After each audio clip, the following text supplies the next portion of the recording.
Welcome to another video. This video is about a healthy system, meaning what it would look like if we would be unified with spirit, mind, and body within this eternal now that we are. And we're going to go in this video how the mind has overtaken that and how it's strayed all the way and became enlarged and overwhelming to the other systems, like the spirit, even the body, and then the way back through quantum resting, or what so many people call, let's say, meditation. I don't like the word meditation particularly because it's gone so many different meditations, but technically quantum resting would be the purpose of meditation would to go back into a healthy system where we reside first in being or spirit, this consciousness that we are, then the psyche or mind, which is a kind of surreal place that would look more psychic. So this is an intangible place, but you would say that this is knowledge, which is almost untouchable. It's ethereal. It's almost, you can't really grasp it even with mind. But the mind is something, when I say, let's say, for example, a red sports car, you can see that in the psyche, in your mind. And then the body we all know, which is this physical system in which we live, and we call it the material world, the physical world, which is matter, so as to speak. So here is where spirit goes from the immaterial and turns into matter. So mind becomes matter, or in this case, spirit becomes matter, because before mind, it is actually spirit, which is even less tangible, more ethereal, more fine, even more fine as opposed to gross. So this is stepping down. The system is showing a model where we're stepping down from spirit into the more gross levels of existence, which is the matter or body system. So what happens is we are so focused in our society these days on mind, as though it's the ultimate tool, like it's the apex of human civilization, that we have given it too much attention. And so what happens when we give it too much attention, the system becomes basically enlarged. And you can see here, this is an enlarged mind. I'll move over here and show you that this is a little bit bigger than this system here. You can see this is now a little bit enlarged. The spirit has actually shrunk a bit, and it's almost been removed from the ring of presence. And this is because we've become so obsessed with mind. The mind becomes so enlarged, it bulges, as so to speak, that we kind of lose conscious contact with spirit. Now, spirit can never be left behind or excluded from the equation. It's the fundamental source of everything. But to the conscious awareness that we are on a daily basis, we kind of start putting it on the background. As you see, I put it kind of like behind the purple ring of presence, because when spirit is lost in a conscious way, contact with it is lost in a conscious way, it kind of goes on the background, and the mind activity goes on the foreground, which is where the enlarged mind comes, right? The body's always really here in both cases. Body's always here, is doing its job. It's very rarely that the body is affected even by the mind, although the mind can become a torturous entity even to the body, and can, misuse the body or neglect the body. But generally the body keeps functioning in a way that's God-given or spirit-given, being given from this source is so holding it all together. But here you can definitely see that this forgetfulness of spirit becomes dominance. The ring of presence shrinks. We kind of become only aware in the moment of the activities of the mind, and we are aware of the body, but it even becomes a little bit less. Maybe you should have shrunk that body as well there. And then as we continue to focus too much on this system of mind, the mind starts to become really enlarged. And this is where a lot of people live in this world, and the next model coming down from here, and you'll start seeing that from this point on, you really start noticing that the mind is bulging. It's now disconnected almost with spirit. You could say spirit has been put on the backdrop to mind. And this is where we really get this idea in the mind, because there is no past and future, but we get this idea in the mind of past and future, where basically the past and the future is time. We have this idea of time, and we say, oh, I was this and I will be that, and it becomes such a big part of the mind. It's really, the mind takes place at this stage, starts taking place almost exclusively in the past and the future.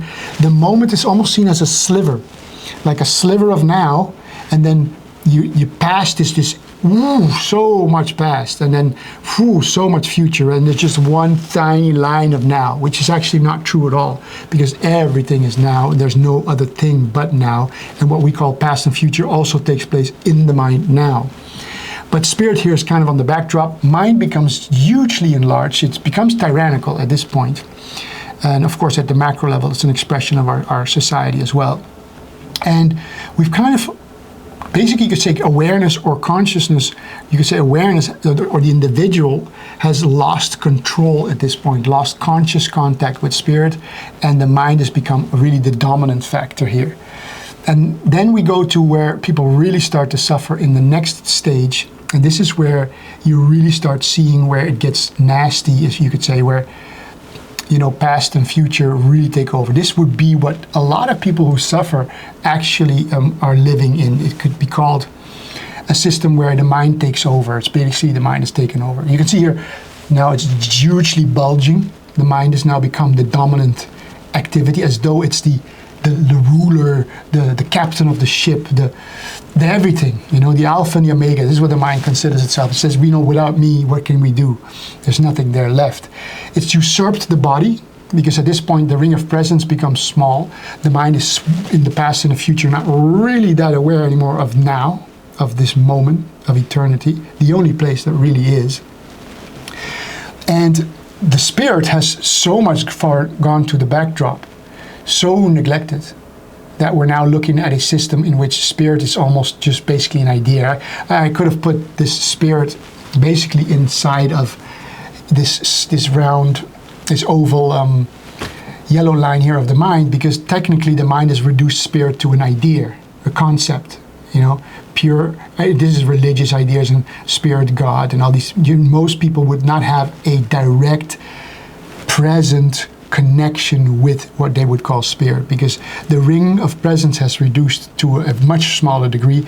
It's all about past and future. There's an obsession about all of that, and therefore you could see that mind has become the overwhelming power. So to get back from this kind of torturous, tyrannical, overwhelming, overarching system where the mind considers itself the alpha and the omega and wants to rule from morning to night when you wake up, and including in the night in dreams in many cases, you have to get back to it by stilling the mind, by reducing the obsessiveness of this bulging mind who considers itself the captain of the ship.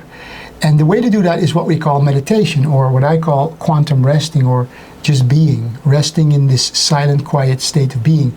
And by doing that, the mind starts to, at least for those few minutes, or as long as you can handle it and do it, the body starts going quiet, and we basically start, for at least a moment, reducing the system back to a little bit smaller. The ring of presence start to grow because you're paying attention to your well-being, to your breathing, to the sensations of the body, including whatever's taking place now, like the sounds, smells. Usually it's mostly sight smells, but sight, we close our eyes if you meditate, that helps.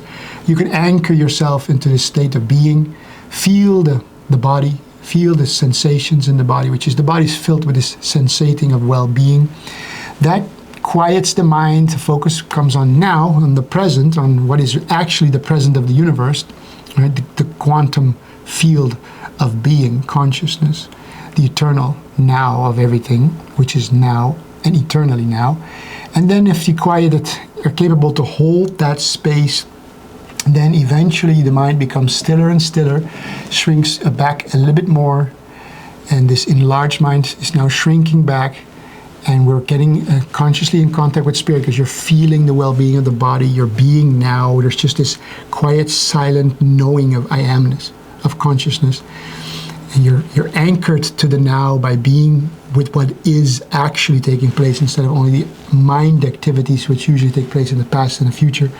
And so we end up coming back to this first system, where you eventually can, at least if you can hold meditation or this state of being or the presence and anchor yourself to it, you could get back to a temporary place where mind is put back in its proper place, in its pure place. The body is just where it is. The spirit is now known by being, And that's especially known when you rest long enough in the I am, the consciousness, that you know I am that I am. I'm aware that I am this being first, then the mind, then the body. All three at once, and you rest in this timeless now of eternity. In this ring of present, you're now present with the body, you're present with the mind, which is usually not that active if you're doing it properly. And the spirit is known by this direct experience of being. A direct experience which we will go into in other videos, showing that that's actually what many people write about in religious texts, about this contact, this direct experience with God, or with whatever you want to call I call it the quantum source of the universe. So that's the model. It basically shows these systems. I hope it helps. We're basically in that system if we were holy and healthy, and then we kind of put too much emphasis on the mind. Our whole society does. Then we go and it becomes too bulgy. We really lose control of our conscious contact with spirit, and then we end up with a giant emotional, because the psyche or the mind is fueled by emotions. So it's like a ball of emotion.